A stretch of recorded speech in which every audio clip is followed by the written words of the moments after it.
Hello friends, welcome back to the channel and to today's video where I'm going to share some recent releases in the world of film processing and digitization or scanning. So if you know me, I'm a bit of a film and DIY nerd, and I like to talk about new developments, especially innovative things from small makers and manufacturers, brands, helping to drive forward the film community in the space of DIY processing and scanning.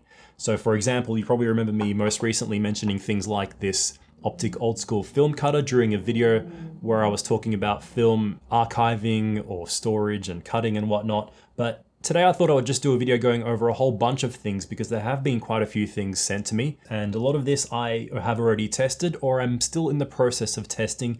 So I just thought I would share with you some of my excitement for a lot of these new releases or developments in this space.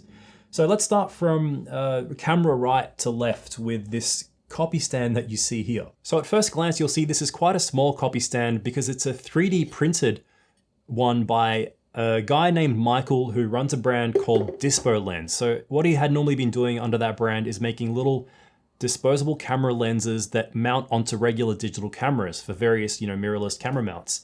But he messaged me on Instagram telling me that he was working on this product, which is a copy stand, completely 3D printed with a couple of metal parts, for example, the little screw to attach the camera, to help you digitize your film at home, especially, I guess, if you want a low-cost option and you don't want to break the bank for something bigger like this negative supply copy stand that I have here, which I'm going to talk about later. So upon receiving it, it came in different parts, basically these legs, which just simply screw on and off, and they attach to the main unit there with a little plate that attaches to different points to set the camera height, little screw to tighten it on. And another cool little feature was that in this larger rear leg, you can actually store a bunch of film rolls. So I won't go too much into the details of this one per se, because it is an earlier prototype and he has refined a little bit. This is dropping on Kickstarter around the time of me doing this video. So if you check the link in the description, it will have already launched as a Kickstarter, or it should be out very soon after me releasing the video. So just check back if the link doesn't work. But yeah, basically I tested it out and you do have ability to adjust the camera height. It works better than I expected. It's actually quite solid and sturdy. It's not as rigid, obviously, as something made of metal, meaning that if you bump it and there's a bit of a vibration, that vibration is going to continue for a little while. So you would be advised to use a remote or a 2-second timer if you're going to use something like this. But in my opinion, it's quite an innovative little low-cost option for someone who wants to get a copy stand or maybe wants to move away from using a tripod or just get into home film digitization. It's not a final version. If you want more details on this, go check the Kickstarter. I'm not sure of the actual Kickstarter price, but all that will be revealed there. Now, the next thing I want to talk about is also a 3D printed and innovative little device for digitizing film, but this one is an all-in-one solution. This one here is by Dimitri of the company Blackscale Labs, based over in Munich, Germany. This one is called the BlackBox 135 for 35mm film. He messaged me about this months ago around the time I was going overseas, so I didn't get a chance to test it until more recently. He has also released a 120 version, but this is the 35mm version. This is one of those all-in-one film digitization solutions that includes a light source, an attachment point for your camera, no need for a copy stand, because basically the camera will just sit on top of the tube here, work in a vertical orientation, and allow you to digitize your film frame by frame, similar to something like one of those Nikon ES2 or the Veloy EZ35 systems, yet at a better value bundle, especially once you factor in whatever else you might need for the Nikon system. And this is just a little bit more intuitive than that. So it's a little bit more comparable to the Veloy, but cheaper and works on a strip holder system rather than uncut roll. So let's dive into that a little bit, because that's one of the points that drives someone like me away from wanting to use something like this, because I prefer to scan uncut rolls all at once before cutting them, whereas the BlackBox is designed to work with cut strips. Okay, so you load it into a strip holder like this, or you can also get the mounted slide holder, which you then feed into the system and scan it frame by frame. So if you're like me and you like to digitize your film while it's still cut and then you go ahead and cut it, this could be good if you want to go back and rescan frames, because if you already have cut strips, This might actually be better because especially if you're scanning frames on the end of a strip, you'll probably know that with a feed style holder, it's hard to get those frames on the edge to sit as perfectly flat. So this could be useful for that. Or if you're just someone who cuts your film immediately or receives it cut from the lab, some labs don't really give you the option, or you might have already, not really known about it and have most of your film cut. So this is a great solution if you want something low cost, high value, and you don't mind working with cut strips. It's not a big deal, but for me, in comparison, I prefer to scan uncut. So yeah, it works perfectly well. The light source is great. It has a remote control with brightness adjustments. It's sturdy. It has different tubes to adjust the height that you need depending on your macro lens.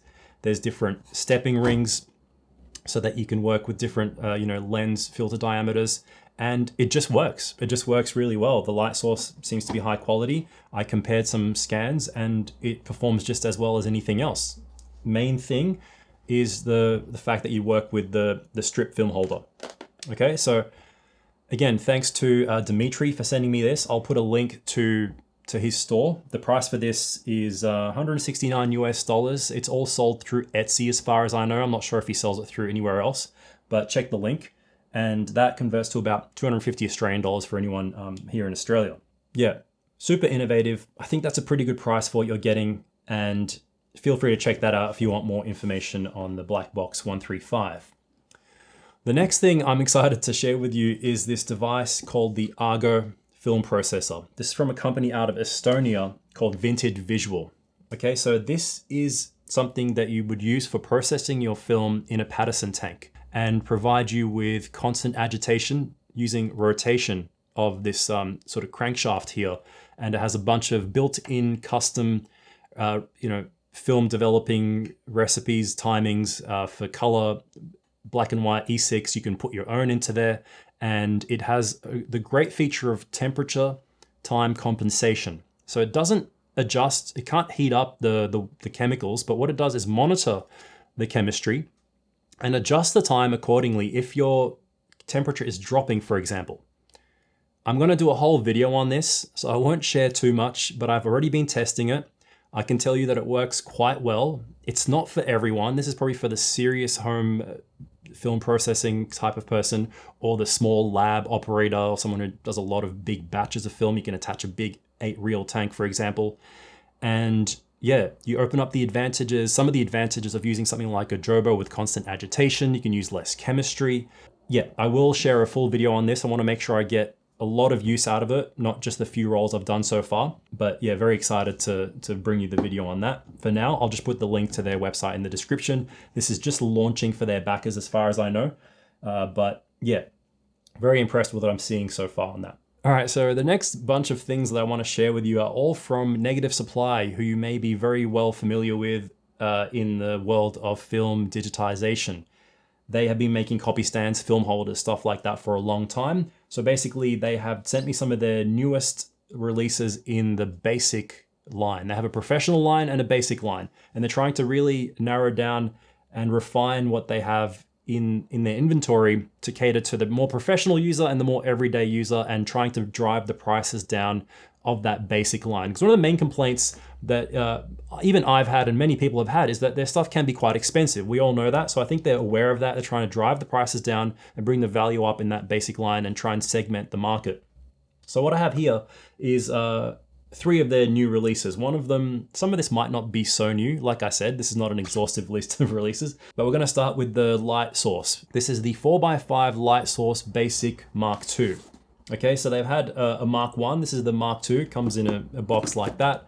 It's just a light source for digitizing film. You've got the cutout there up to 4x5. There's a bit of a heat ventilation system. You get the adapter with it. And yeah, it's just a more refined version of some of their previous entries. They had the 99 CRI light source basic. This is 97 CRI. It is much brighter than that 99 CRI. There's not really much noticeable compromise in terms of light quality. Honestly, you won't really notice any difference there. What you will appreciate is that this is brighter. They did also have the light source mini, but that wouldn't do up to 4x5. The light source mini was a lot brighter, but it ran kind of hot. So this is a really good compromise right in the middle in that sweet spot of brightness, heat conduction, stability, and just overall compatibility with all of their holders. So a really good iteration. It's also cheaper than both of those previous ones I mentioned. So again, they just keep trying to refine what they have out there, bring the prices down a little bit. It is still a little bit expensive at 149 US dollars, but that's a lot cheaper than some of those previous ones that I mentioned. Yeah, 97 CRI works really well, good brightness level, and a good sequel to some of those previous options. The next thing I have from Negative Supply is the Basic Film Carrier 120 Mark II. With this one, I'll just show you some B-roll, but basically it is a follow-up to their previous Basic Film Carrier 120, which is for holding and feeding your 120 film as you digitize it on a copy stand style system. Now, the previous one used a hinge. This one has completely eliminated that hinge system and just gone with a normal feed-through system using an S-curve, which actually holds the film even flatter as far as I can see and as far as their claims. It's actually a little bit better. The hinge system was fine, but I think if you can do away with it and refine it to build something like this, this is a really good sequel to that previous version and also brings the price down yet again. So I'd rather have something as a cheaper option that works just as well, if not better, and do away with having to open and close that hinge and just feed the film through as per most film holders. So there's no actual wheel feeder, it's a manual feed, but when it comes to 120, I don't really find as much utility in having a wheel to feed the film. There's only going to be 10, 12, 16 frames or something like that. So for me, I don't mind just feeding the film in manually without a wheel. Sure, you might have to go back and forth a little bit, but it's really not a big deal with 120. So if you want something to save you a little bit of money compared to the Pro film holder that they have, this is a really good option. Works perfectly well, holds the film flat, has a bunch of upgrade features and or let's say add-on features like the borderless scanning, masks, and compatibility for different frame sizes. It's all there. It's all included. And you can get things that help you work well within their ecosystem to make it more compatible with the light source, like this stabilizing mask, which shields off all that excess light, gives you a nice stable hold on the film holder. One complaint about this that I have in my testing is that it could have been a little bit more stable. There is a tiny bit of free play in the stabilizing masks with this particular light source. 1 millimeter probably of free play doesn't really affect anything. It just would have been nice if there wasn't that free play. In saying that, this could be specific to the batch that they sent me. This could be, early prototype stuff. I have had it for a while. So if they watch this video, they can comment on if that free play issue is resolved. Again, it doesn't really affect your scans. It might just move the positioning of your frame just that 1 millimeter from frame to frame if you do batches. And it was with other stabilizing masks too. So I think it pertains more to this particular light source than the masks. But that is something that I would probably want to follow up with Negative Supply, just as a minor little nitpick that I thought would be worth mentioning. But anyway, the price of that Basic Film Carrier 120 Mark II is 129 US dollars on their website. So again, it's cheaper than the previous Basic Film Carrier as far as I remember, much cheaper than the Pro Film Carrier with the feeding wheel and all metal construction. So just, yeah, again, refinement, improvement, iteration, trying to bring the price down and the value up a little bit, which is I think what they need to keep doing if they want to bring more people into the Negative Supply ecosystem, which is a cool ecosystem once you start to use it all together. Okay, so the next and last thing I have on the table, and I might create a little bit of room for this, is the Negative Supply Basic Riser Mark III. So this is a copy stand. They call their copy stands the risers, and this one is the Mark III in the Basic line. So as you can see, it's quite heavy and a quite sturdy copy stand, especially when you compare it. I know it's an extreme difference, but in comparison to something like the 3D printed TriStand that I was talking about earlier. So again, this is just an iteration on their previous Basic Riser line. There was the Mini Riser that I've done a review on, but this is the Basic series. So the Mini was more for smaller mirrorless cameras. This is for up to bigger DSLRs like this one. You could probably fit a medium format camera, but I wouldn't recommend it. You'd probably be better off going for the XL version, has a bigger baseboard, or even the Pro Riser. But if you use anything up to a large, like my 5D Mark IV, this would be perfect. And again, it's just a refinement and a price drop on their previous Mark II, okay? So just not much to say about it. It's just a great copy stand, very sturdy, very rigid. Again, when you compare it to something with more plastic components, this is largely metal. It's got a big, heavy steel baseboard, got the aluminium, whatever, neck section. And a mixture of metal and plastic as far as I can see here, but it is really, really sturdy in terms of the camera attachment point. Really rigid, you can put a lot of weight on it, and just a really quick adjustment of height and stability on there. And it uses the system to tighten the camera taken from the Pro Riser and some of their newer copy stands. So instead of having a little wheel, which would sometimes be a little bit harder to tighten the camera onto, resulting in a little bit of swiveling of the camera, you now have that system where you can just insert the Allen wrench there, get a really good tight hold on the camera to prevent any swiveling around of your camera. So yeah, solid, sturdy, heavy, works really well. You can get a fair bit of height for scanning up to 120 film. You could use a GFX maybe, but I probably wouldn't recommend it. You can check out some of their videos where they go over all the details on their channel, the differences between the different versions and all that. They have a really great video comparing the different copy stands if you want more information on that. So yeah, thanks to Negative Supply for sending me a lot of their latest stuff for testing. As you can see, I've got a lot here that I tend to be able to play with when it comes to film scanning, processing and whatnot. So let me know if there's anything that you'd like to see a specific video on, whether it's something I've gone over here or not. I will be doing something on the Argo. This is probably what I'm most excited about, but yeah, let me know what you'd like to see soon. Hopefully there was something here that took your interest. If you like these kind of tech gear related videos when it comes to film photography accessories, I'll be doing something soon on a bunch of light meters that I've been testing. So yeah, that'll come soon on the channel. But like I said, let me know if there's anything else you'd like to see. Thanks for joining on this one. Thanks to everyone who sent me stuff to review. I'll put the links in the descriptions for all the relevant items that I spoke about, and I'll see you in the next video.